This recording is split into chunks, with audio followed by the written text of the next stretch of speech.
Hello and welcome to Newsweek South Asia, your one-stop destination for in-depth analysis of security challenges, regional conflicts, and the evolving threat of terrorism.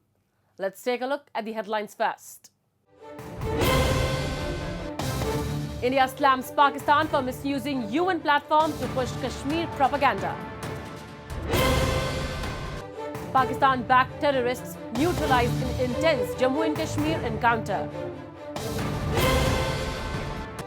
Human rights crisis in Balochistan. Activists targeted amid escalating violence.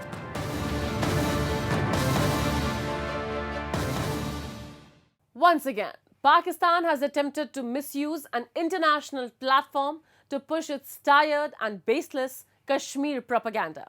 But this time, India hit back with a forceful and unequivocal rebuttal at the United Nations, exposing Islamabad's desperate attempts to deflect from its own internal crisis. During a UN Security Council debate on peacekeeping reforms, India's permanent representative, Ambassador Parvathaneni Harish, called out Pakistan for hijacking discussions with its misleading claims. His message was clear: Jammu and Kashmir is and will always remain an integral part of India. Report. In yet another diplomatic slap to Pakistan, India forcefully countered Islamabad's repeated and baseless references to Jammu and Kashmir at the United Nations, exposing its desperate attempt to divert attention from its own internal failure. During a United Nations Security Council debate on peacekeeping reform, India's permanent representative, Ambassador Parvathaneni Harish, condemned Pakistan for once again bringing up Kashmir. He reiterated that Jammu and Kashmir was, is and will always remain an integral part of India and called out Pakistan's claim as unwarranted and misleading political propaganda. India is compelled to note that the delegate of Pakistan has yet again resorted to unwarranted remarks on the Indian Union territory of Jammu and Kashmir. Such repeated references neither validate their illegal claims nor justify their state-sponsored cross-border terrorism. Jammu and Kashmir was, is, and will always be an integral part of India.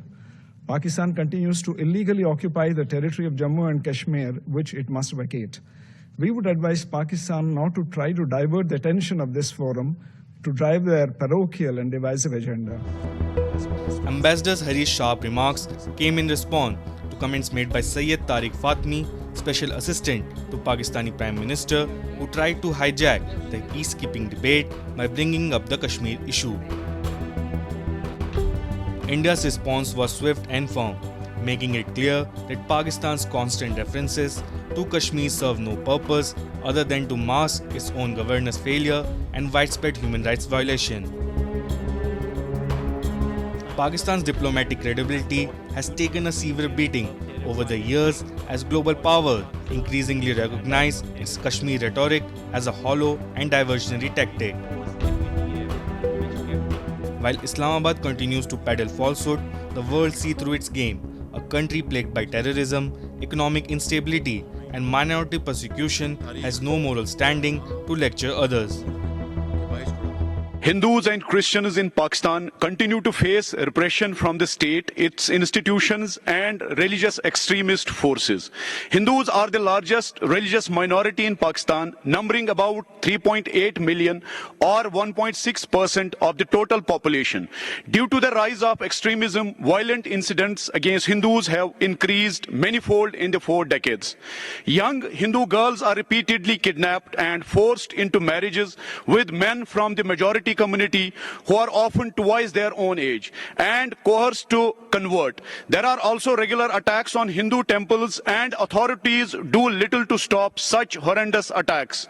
Hundreds of members of Christian community have become victims of false blasphemy cases which carry the death penalty.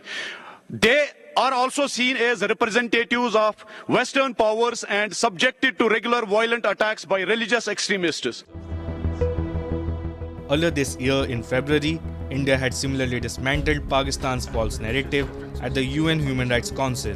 Indian diplomat Kshitiz Tyagi exposed Pakistan's deteriorating democratic framework, stating that the country survives on international handouts while systematically eroding its own governance structure. India further underscored the importance of genuine peace and stability in the region, emphasizing that Pakistan must first put an end to its support for cross-border terrorism before attempting to discuss peacekeeping. New Delhi also reminded the global community of Pakistan's history of harboring UN-designated terrorists, a fact that directly contradicts its attempt to portray itself as a responsible international actor.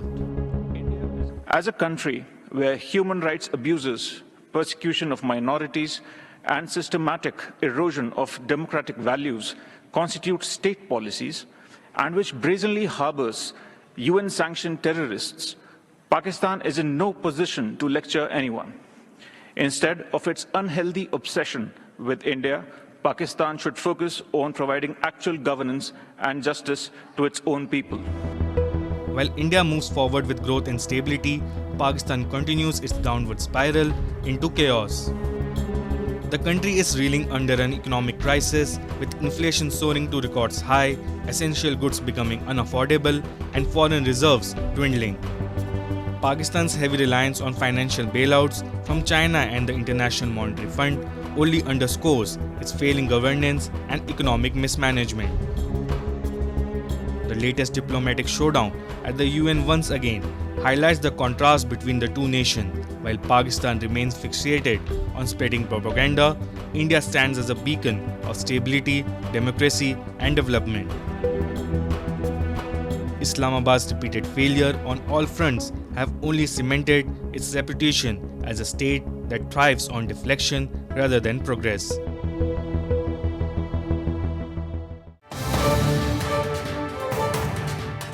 The human rights crisis in Balochistan intensifies as activists face increasing repression.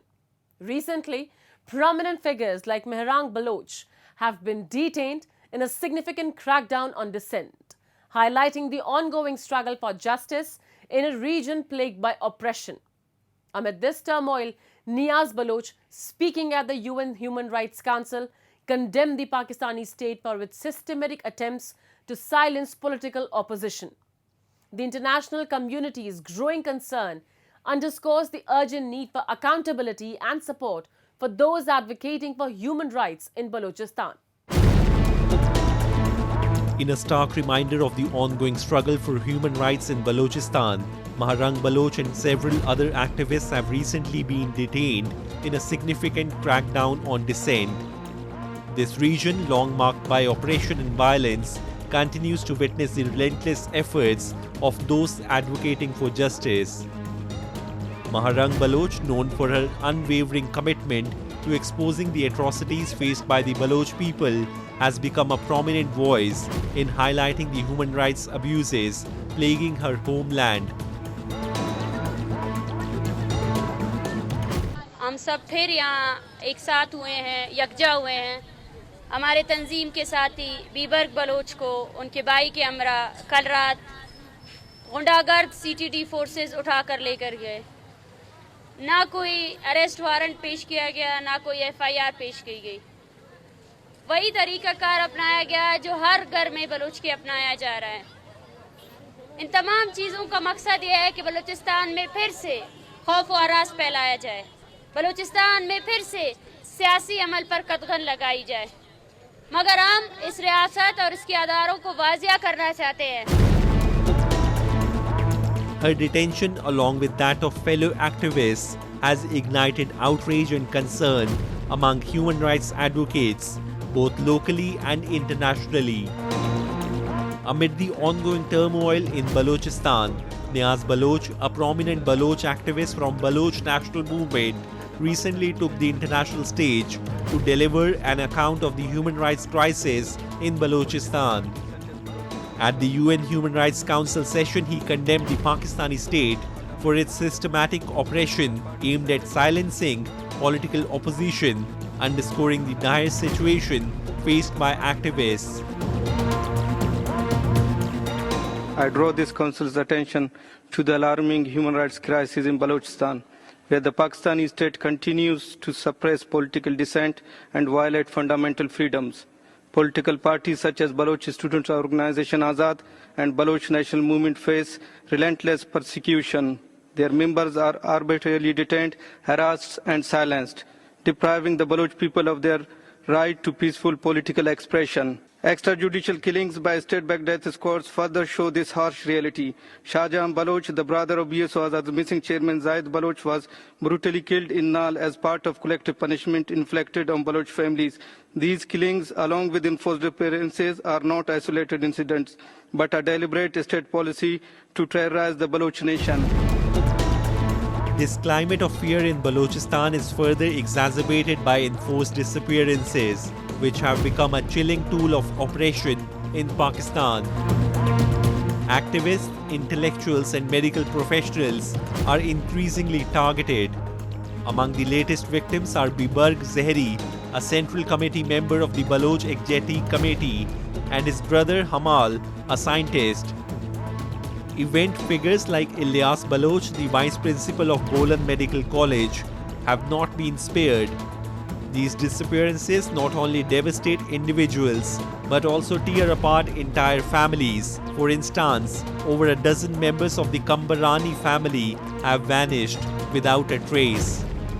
The risks extend to human rights advocates, as evidenced by the reported arrest of Saida Baloch and her sister, highlighting the growing dangers for those who dare to speak out for justice.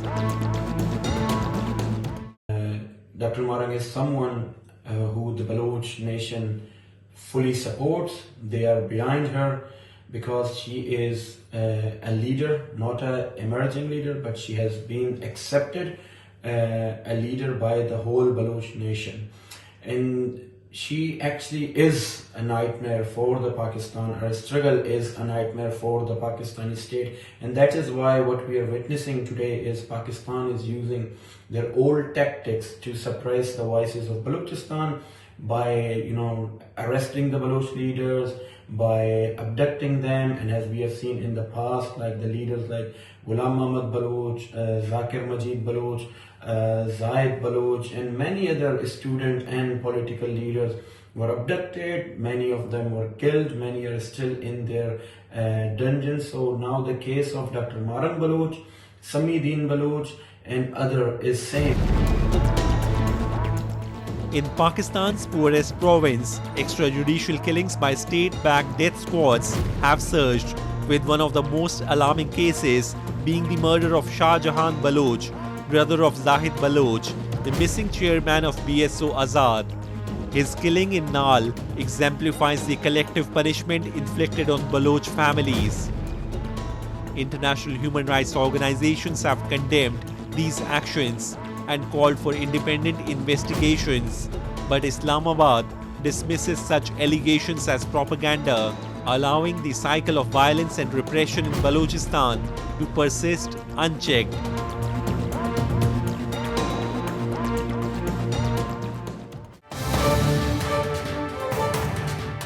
Pakistan's obsession with fueling terrorism in Jammu and Kashmir has once again been exposed. In yet another desperate attempt to spread bloodshed, Pakistan-backed terrorists infiltrated into Katwa, triggering a fierce gun battle with security forces. The latest encounter underscores Islamabad's relentless efforts to destabilize the region, even as its own country plunges deeper into chaos. But India's security forces remain vigilant, determined to crush Pakistan-sponsored terrorism at its root. 3 Pakistan-backed terrorists were neutralized, and an equal number of Jammu and Kashmir policemen lost their lives in a fierce day-long encounter in Jammu and Kashmir's Katwa district.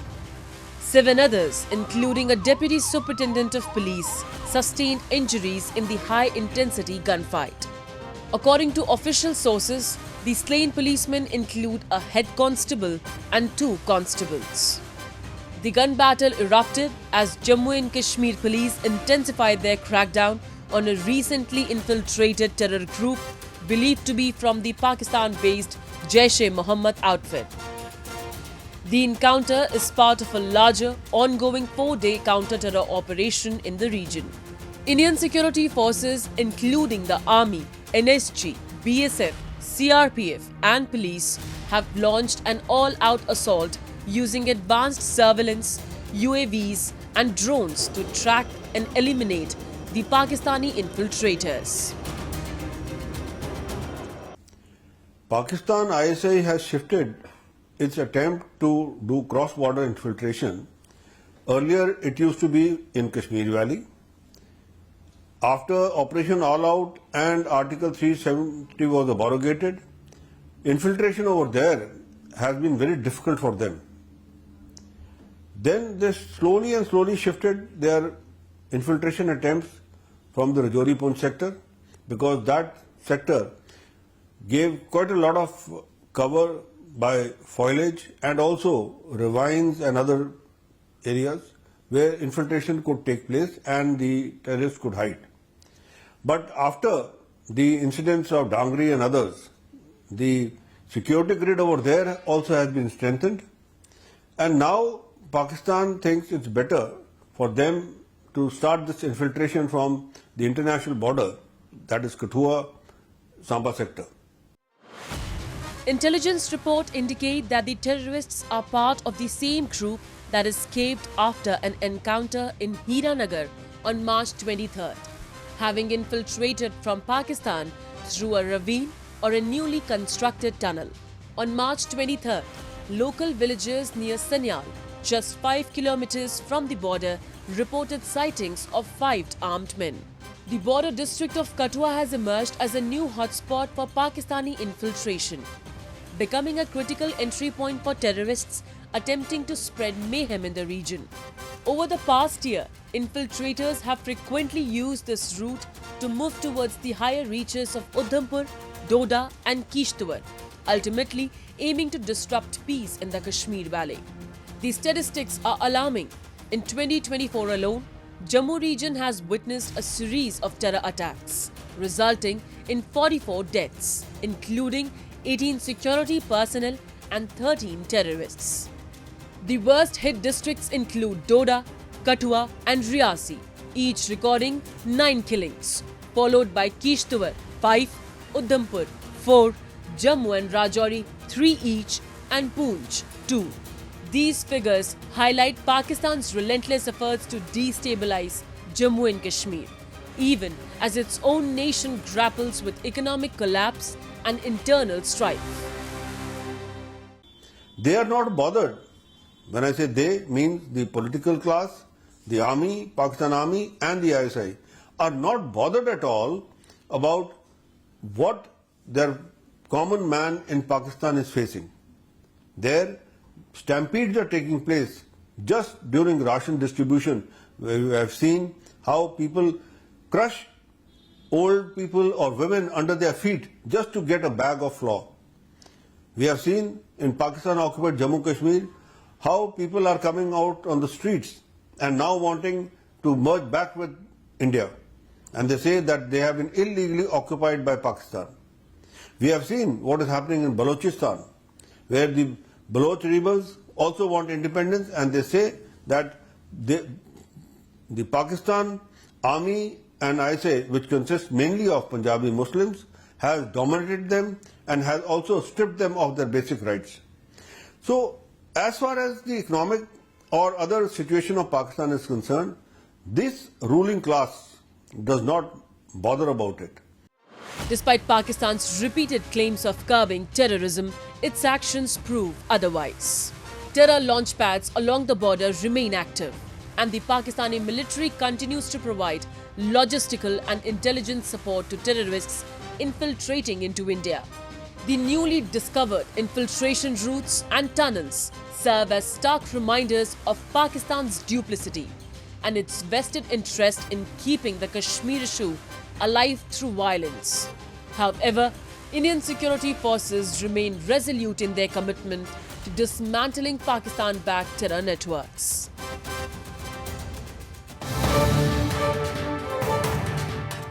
The situation for women in Afghanistan has deteriorated since the Taliban's return to power, severely restricting their rights and freedoms.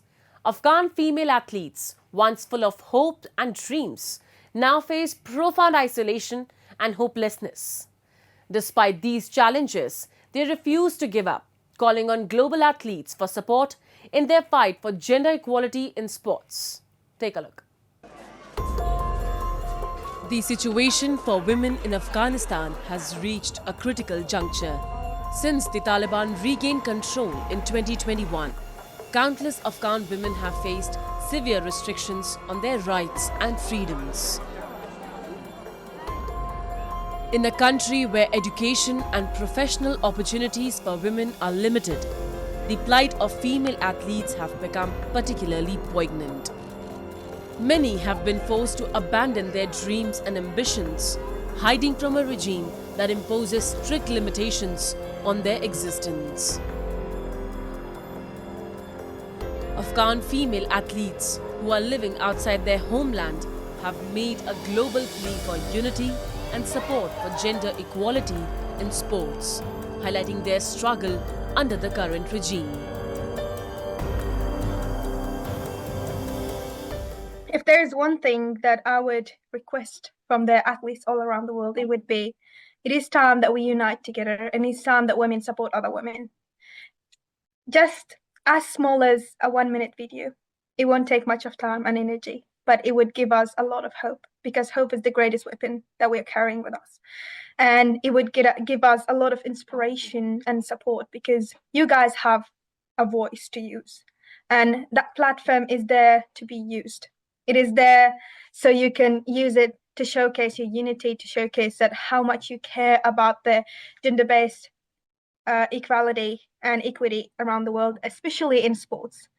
I would like to request through this platform from all athletes around the world, especially women, to just come out on their social medias with just 1-minute video announcing their support from this movement and announcing their support from the gender equality and announcing their support for the women of Afghanistan.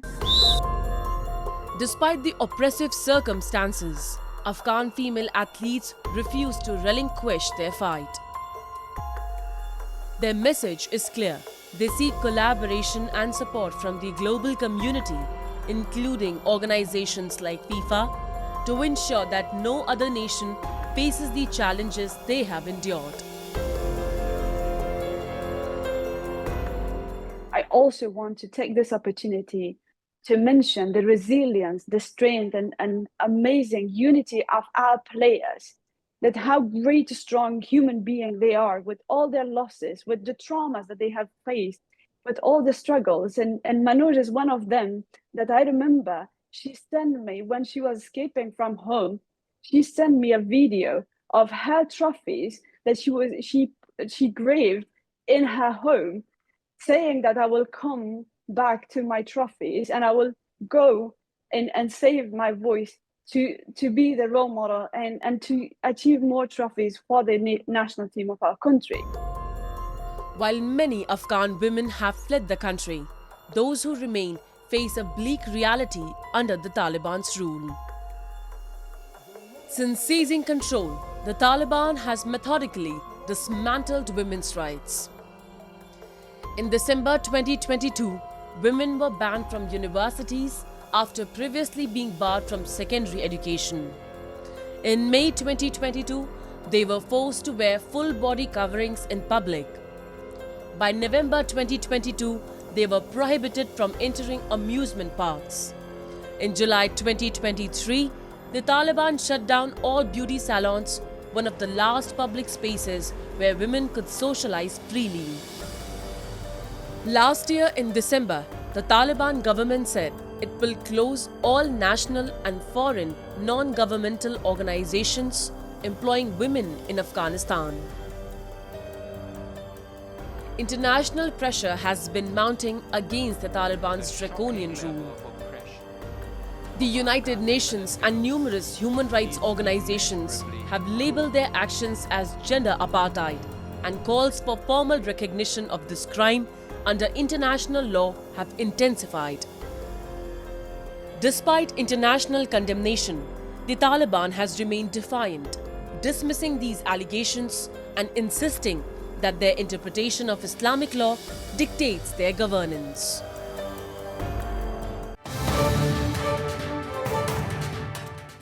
And with that, we come to the end of this edition of Newsweek South Asia. We'll be back next week with more news, views and analysis from the subcontinent. Meanwhile, do keep writing to us at nwsa@anin.com. This is Shivangi Mishra signing off on behalf of the entire production team of Newsweek South Asia. Goodbye and take care.